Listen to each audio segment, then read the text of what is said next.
At a 6-5 record, the Arizona State basketball season has been one of a lot of peaks and valleys. And as it's entering Pac-12 play next week, they do find themselves on a 3-game losing streak. Our tradition here at Devil's Digest is to catch up with Sun Devil Network color analyst Kyle Dodd at the end of non-conference play to take inventory of what we've seen from the Sun Devils up to this point and what we can project for the future, namely Pac-12 play. Kyle, thank you so much as always for joining me. How you doing? I'm good, man. Getting ready for Christmas and enjoying a couple days off here. So I don't know if there's really much holiday cheer in Tempe when it comes to the Arizona State coaches and players.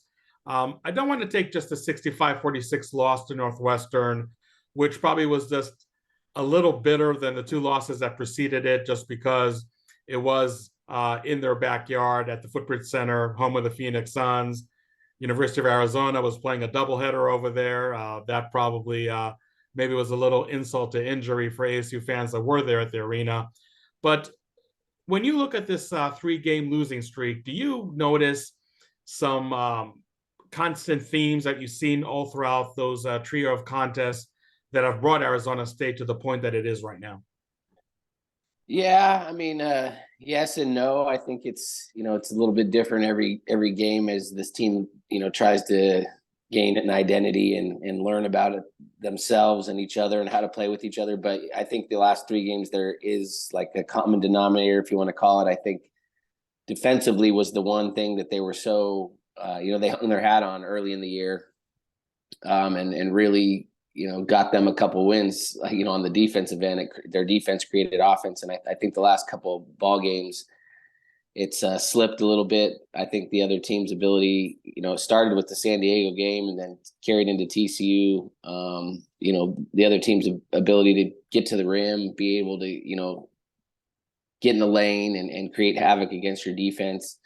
And then Northwestern wasn't that as much as it was the TCU and San Diego, University of San Diego game. But Northwestern, obviously a team that relies on sets. I think they executed and, just got out of position at times, maybe overhelped at times. Just some defensive letdowns, which I think for this ball club early on, we've seen for them to be successful, it has to start at the defensive end. I think that's lacked a little bit the last 3 games. I don't mean to harp too much on the San Diego loss, but I think that's the one loss that objectively you can look at and say, you know what, that's a loss that should never have happened. That's a team that ASU is much superior to. I look at teams like Mississippi State, BYU, TCU, and Northwestern, and I can say objectively those are teams that are better than ASU. I'm not saying they never had a chance to win that game, and in some games that definitely proved to be the case, especially TCU, namely. But they pretty much, I guess, lost to what they're supposed to lose. Do you see that San Diego loss just because it was a game where ASU led for over 30 minutes, saw their opponent score 61 points in the second half alone? Do you feel that we may look back at that game and say that it might have had a bigger impact than just another game in the loss column? Yeah, I mean, I think it was just one of those games that didn't make sense at all, because at no point did you ever think ASU was going to lose that game. At no point did you think they weren't in control of that game until that little stretch where an 8-point lead or 7-point lead turned into a 7-point deficit out of nowhere. I looked at the stat sheet at the end of that game and I'm like, that doesn't make sense. We made 12 threes. We shot 48%. We scored 84 or 82 points. Like the way we had been guarding in the previous games, if you would have told me those were the numbers offensively, I would have said we won by 40. I mean? So it was just a weird game all the way around. And, it was a lesson, I think, to these guys that are, again, growing and learning to play with each other. It's a whole new group again, I'm sure we'll get into that, but learning and about each other. It was, I think, a good lesson is, you can't let teams hang around, especially a young team like San Diego. They had 9 freshmen. And I think the longer they stayed in that game, the more they believed they were actually going to win the game. And at no point did I think they were going to win the game. And then all of a sudden they did. They came back and they took it. They stole it. And you can't get that back. And then I think, yeah, I mean, I thought the Devils rebounded nicely in the first half against a much better TCU, a really good TCU team.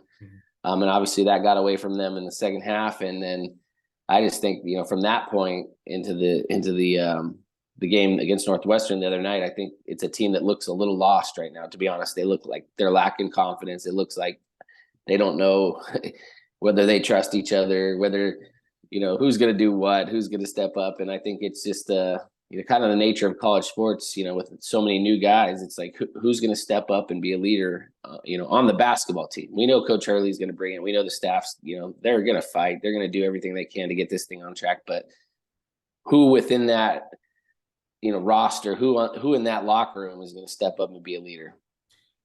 So you bring up a good point, because the post-game press conference that Bobby Hurley did have after the Northwestern game, I thought was one of the best press conferences that he did have, unfortunately under really bad circumstances. But I thought Bobby Hurley was very, very candid. And he talked about, you know, as the coaching staff not doing a good job preparing this team. He talked about lack of mental toughness and physical toughness probably too. And also talked about players not being happy for each other's success, which I guess goes back to your point, having so many newcomers and you think the chemistry is there, and you go on a European foreign tour and things looking like everything's gelling as it should. And when the rubber meets the road, or the hardwood in this case, it seems like everything falls apart and you're really kind of brought down to earth.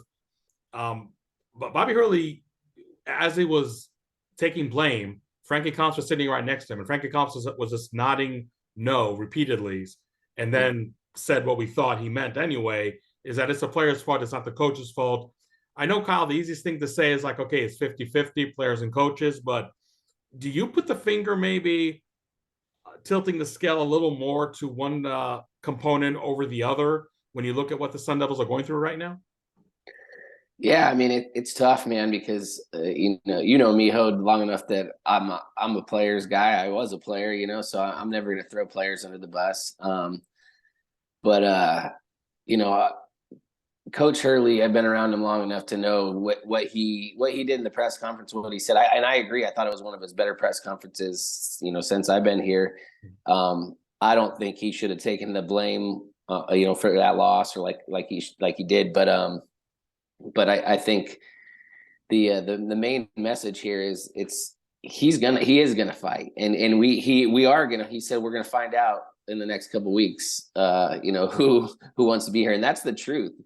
And I know that about him, and that's why if we're going through the situation that we're going through, there's no better guy to lead us than Coach Hurley and his staff. And you know, I think again, I'm not going to throw players under the bus, but I think it in my opinion right now, it is a player issue, because I, as a former player and as a guy that prided myself as being a leader on the floor, I don't see that. I don't see that from anyone, and I don't blame anyone, because like I said, I played with guys that I played with for 3 years, 4 years, 2 years. I mean, I played with guys that were on my team and I lived with. I mean, these guys, in the world we live in, that they're together for a year, and how well do you really know each other? And even my buddy the other day was, you know, saying, "Hey, man, it seems like a good group, though. Like, we're not going to have any problems. We're not going to get in trouble." And I'm like, of course they're not going to get in trouble. They don't know each other. They're not, you know, like if me and you were teammates for 3 years, like some of my teammates, you know, we got in trouble because we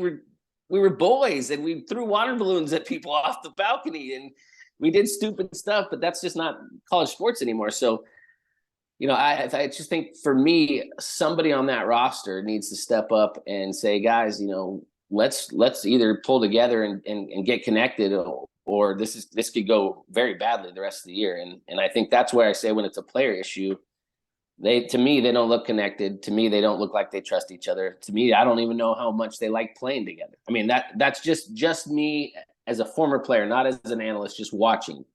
I think that's why it's frustrating, because for the first time in a long time, and maybe one of the few times ever since Bobby Hurley's been here, that first half, I saw guys that I didn't think played hard. To be honest, I didn't think they played hard, and that is like the one thing that I go around the country and everybody tells me, man, gosh, Bobby gets his teams to play hard. Man, how does Bobby get his guys to play that hard? And that's something you can, that you can look for the last 9 years, and that's exactly what they do. They play their tails off for Coach Hurley. And for the first time in a long time, I thought in the first half, I was like, man, these dudes, like a couple of these guys they're not out there. Like, you can't control guys making shots. You can't control, you making shots. Sometimes you're just off, but you can always control energy, effort, being a good teammate. And that's why I was pissed off in the first half. In the second half, you saw the guys that were on the floor. And in my opinion, Bobby put the guys on the floor that were going to play hard. Yeah. One thing that Bobby said, and I know I mentioned it earlier, is he said that players are not really taking joy in others players' success. And I think, and maybe I'm over focusing this, you tell me if I'm wrong or right, but Adam Miller, okay, we saw what he did against TCU. I mean, everybody was just dying for him to finally see the court, beat the NCAA and their, stupid back and forth change of the rules as far as eligibility. And here he is on the court, and he's having like a Hollywood movie start to that game. I mean, nobody in their wildest dreams, as much as you've been a huge Adam Miller fan, would thought he would start draining his first 4 shots, shooting threes like other players are shooting bunnies. But do you think that success of Adam Miller, I'm not going to say, really adversely impacted the chemistry, because I don't know really what the chemistry level was up to that point. But do you feel that when Bobby talks about players not reveling in the success of their teammates, do you think, without mentioning Adam Miller in name, he probably was mentioning him, and maybe we kind of saw lingering effects of that throughout the whole TCU game that maybe even carried over to the Northwestern contest? Yeah, I mean, I think that may be part of it. I think it's a bigger issue as a whole. I think just in general, to me, I think he's probably meant over the course of the year, guys, they got to get better at celebrating other guys' success. And I said it last night on Twitter Spaces. I was kind of on one, but it's like these guys are all professional players playing in a contract year. Mm-hmm. It's not college basketball anymore. I mean, this isn't college sports anymore. So these guys are all playing for their next contract. And that sounds crazy to say. But whether it's at ASU or whether it's somewhere else, they're playing their season to go get paid again next year. And I didn't deal with that. So I don't really get it. But I think that's like a part of the issue, and it's not Arizona State. It's an issue across the country, across the board. And you talk to anybody, I have friends all over the country. That's the problem, is guys know they're going to try to get their next NIL deal next year, or and that's why these kids, the transfer portal is insane. Football, baseball, basketball, anything. Yeah. And so I think it's just human nature that if you know that you're trying to go get paid, you want to get yours. And I think. I don't see that blatantly on this team, but I think that it definitely attributes to the lack of connection. I think hey, I'm out to prove what I can do and what my worth is, instead of back in the day. We went to school at Arizona State because we were going to be there for 4 years, and we put on Arizona State because it meant something to us. I mean, right now, players at Arizona State, at Michigan, at TCU, at where Arizona, whatever, they're not putting that jersey on because they're going to school there. They're getting paid, man. And I think overall, like a bigger spectrum of it, that's what's frustrating and sucks about college athletics right now. And I miss seeing guys that have bled for 4 years together, and I just don't know I don't know that we're going to ever see that again. And that's what's sad to me, because, one of the best things in my career, it wasn't winning and losing. It was being in the locker room with my dudes that I lived with for 4 years or 3 years or 2 years, and just sharing good times, bad times, crying together, celebrating together. And I think that's what sucks about college athletics right now. And I think that's what's hard to watch about this ASU team and college sports in general, is just the lack of connection. And I think that's what Coach Hurley was talking about. It's like, be happy for your brother, celebrate your brother. And that should have been an Adam Miller night. That should have been hey, let's go get a crazy good win against TCU. And the story should have been Adam Miller comes back, after getting denied waiver, goes for 30, and they should have poured water on him in the locker room. That would have been the story for me, but it didn't work out. And, it just kind of, it is where we're at, as a society and in college sports in general.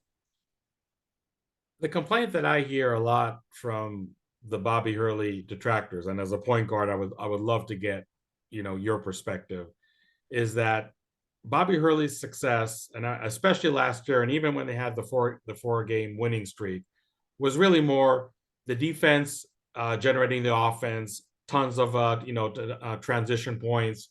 But when teams force ASU to play in a half court offense, that's where the problems really come to surface. And even would point to last year, maybe Bobby Hurley's best team in Tempe, winning 23 games, having a roster full of studs. I think even then, I mean, with the structured offense, things weren't really running out smoothly. But man, when they were playing great defense and getting in transition, there were nights that were really unstoppable. I'm just curious, to your point. I mean, do you feel that the offensive structure under Bobby Hurley is something that could be better, maybe is a significant element of the issues we're seeing in this 3-game losing streak? Yeah, I mean, obviously, it's something that stands out to a common fan is, we're not scoring points. Our offense sucks. We don't run anything. I mean, I hear that all the time.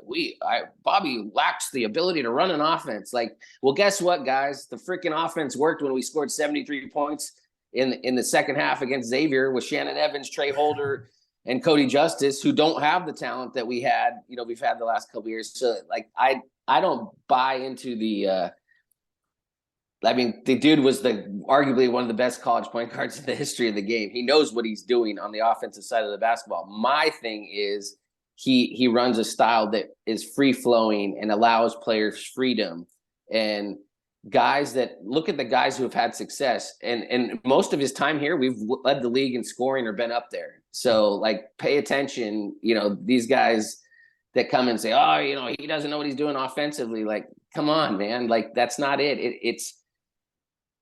We need to run more set plays. Nobody runs a bunch of sets anymore. Northwestern does. That was like the perfect storm for ASU fans. If you wanted to pay attention, nobody said that because they're not smart enough to watch and realize that. Nobody said, look at Northwestern runs a bunch of sets. No, because you didn't pay attention. You just want to complain and gripe and whine and about that. And I'm getting off tangent, but I think the biggest issue is offensively is, again, it's a free flowing style. It's creativity. It gives the players freedom. And when you don't have guys that have played together and are aren't connected, sometimes it can look rough, and guys that aren't making shots. And people are like, well, we don't have shooters. Well, we did. I mean, we got a couple guys that can make shots. One of them's hurt. One of them, is starting to see time. He didn't see a lot of time early because, to be honest, he has to prove that he can guard somebody.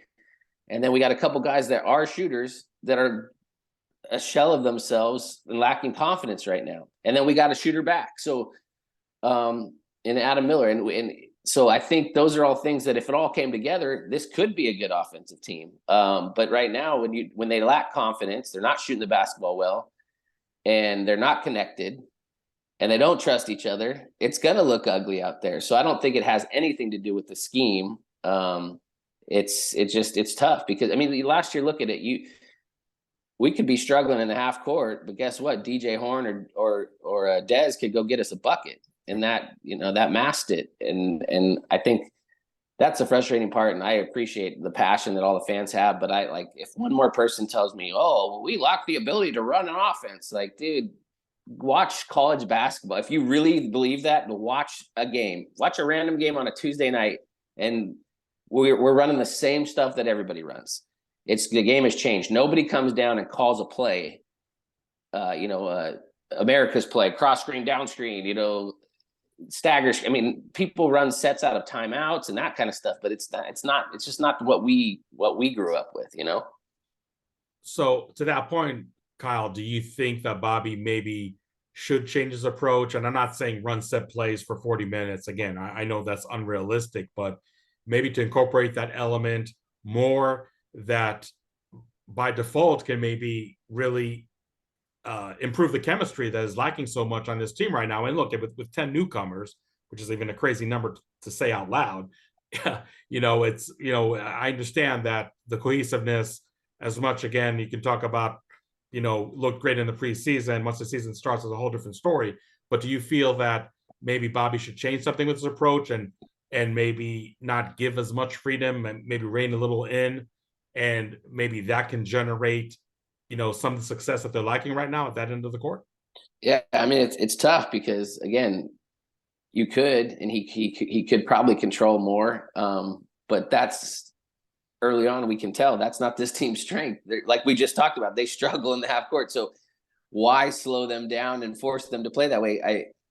I think they got to play faster. They got to get easy buckets. So you could, really dial it back in and say, hey guys, we're going to really, we're really going to focus on this and run this. And again, not to harp on the point, but like the people that think, oh, he doesn't know what he's doing offensively. You know who one of the best coaches, and you talk to any coach in the league or that has played against us, one of the best coaches in the country at ATOs, which is in basketball terms, after timeouts, Bobby runs the best, like some of the best sets out of timeouts. Very rarely do we not get a good shot or a good look after a timeout or to start a half or whatever.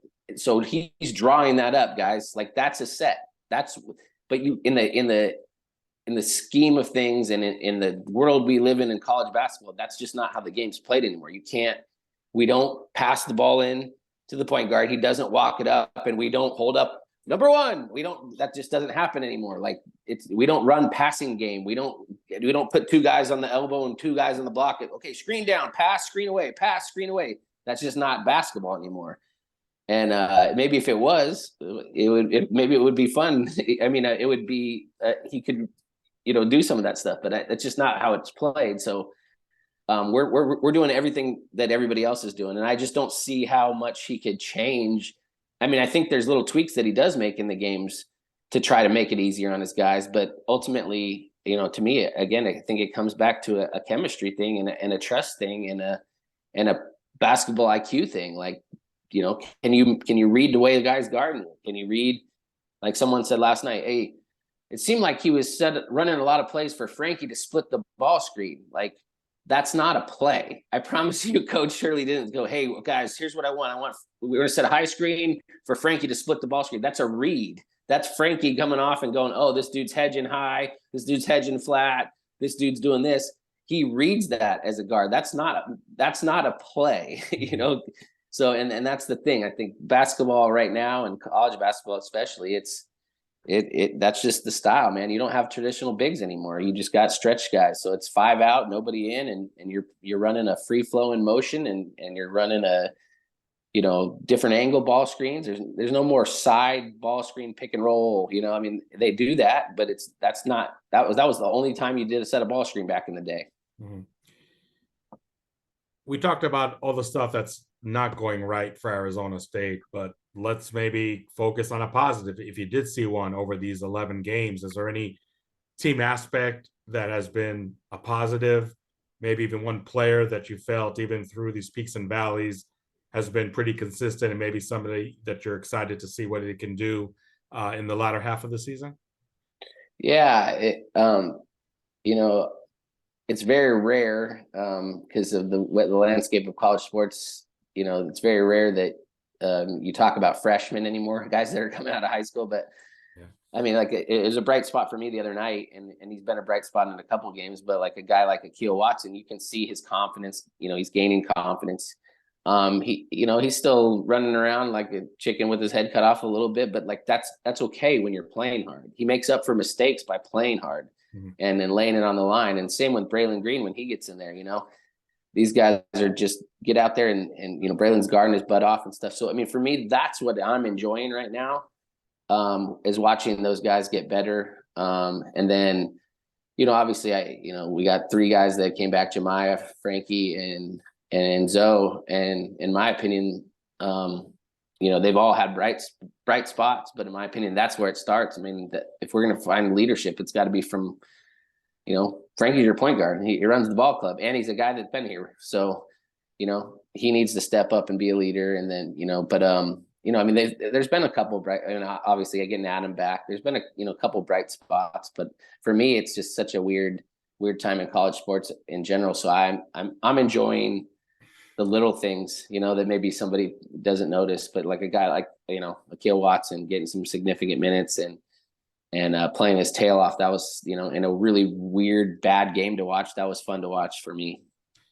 So with all the issues that Arizona State has as they're entering Pac-12 play, I don't know if there's a panacea that ASU can point to, and as long as they execute that to perfection, they'll be fine the rest of the way. Do you feel that this is maybe as simple as, okay, first day back from Christmas break, players only meeting, which I know sometimes is, overused as a term, and these players just coming together, really looking each other in the eye, holding each other accountable, and maybe just having that mental component of the team just have the trickle down effect that can lead to a better, 2/3 of the season that's left? Or do you feel maybe there's some other approach that Arizona State has to take? So they're not starting Pac-12 play and after the first 2-3 weeks in the cellar of the conference. Yeah, I mean, I think you heard Coach Hurley say it the other night. I mean, he's a fighter. The staff's a staff that's going to fight, and I promise you, they're going to find the dudes that want to be with them, and are going to this season. I said the other night, this season can go one of two ways from here. I mean, it could go really, really south, or we can figure it out and turn it around. And I know Coach Hurley's going to find the guys that are, on board with buying in and turning it around. And I think, again, for me, it has to come internally with some of these players is, what kind of year do we want to end up having? And look around the conference. And again, I hate to keep saying it, but this is the world we live in. Everybody's having the same issues. I mean, Arizona, obviously, they're so loaded, I mean, the schools that have that ability to attract that type of talent, can work through some of that stuff. But everybody, look, who has themselves figured out in the league? Like, name one team in the league that has it figured out. They're all in the same situation we are. Yeah. So I think it's the teams that can find a way to connect and can find a way to get on the same page that are going to turn it around and go in the right direction. And then there's going to be a bunch of teams that don't. So which one are we? And I think that's what Coach Hurley was saying the other night is he's going to find out a lot in the next couple of weeks about this basketball team. And you go on the road right away. And sometimes being on the road galvanizes a team, So I think being on the road in 2 games that honestly are winnable, two of the more winnable road games. Not that they're both good basketball teams, but like if you go up and get a couple wins and all of a sudden you start believing in each other and trusting each other and remembering, all right, man, we're not bad. We're all right. I think this thing could head in the right direction, but it could go the other way too. So I think there's a lot of people that have our problems in the country and in the conference for sure. Outside of a couple teams, and look at UCLA. I mean, they're a mess right now. I mean, that's a historic program, and and then when I say a mess, I mean they're trying to figure out who they are. So I think a lot of teams are in the same boat. It's just a matter of what direction you go from here. And I'll tell you, if I'm, a fan of a team or part of a team that needs a guy to lead us when things are tough and know that they're going to dig their way out, I'm riding with Coach Hurley. I'm in. Well, Kyle, as always, thank you so much for keeping this tradition alive, even though not under the best circumstances. Just taking a snapshot of the Sun Devils at the end of non-conference play, seeing what's wrong and seeing what can be done to fix it. I know you're going to be there with Tim Healy every night on the call to see if ASU can dig themselves out of the hole that they're in right now. But nonetheless, Kyle, I really do appreciate your very candid commentary on this. Wishing you and the family Merry Christmas, Happy New Year. And thanks as always for, again, giving your insight about this program. Yeah, man. Of course, anytime for you, Hode, and I like it. We've been doing this a long time. I like it a lot better when we're like 11-1 when we do this, or 12-0 and number 3 in the country. That was a fun Exactly. one. That was fun. But either way, 0-12, 12-0, we do this every year, and I enjoy it. And then, and Merry Christmas to you and your family, and Merry Christmas to all the great Sun Devils out there. And I said it last night on, when I was on the Twitter thing. It's a weird time in college athletics. So we really should embrace the fact that we have this Sun Devil community, and we have so many people that care and, frustrated. We're all frustrated. We want to win, we want success for these kids and for Coach Hurley and stuff, but we should really embrace the fact that we're all Sun Devils, especially this time of year, is the holiday season. I appreciate everybody out there and wish everybody a happy holidays, and especially you and your family.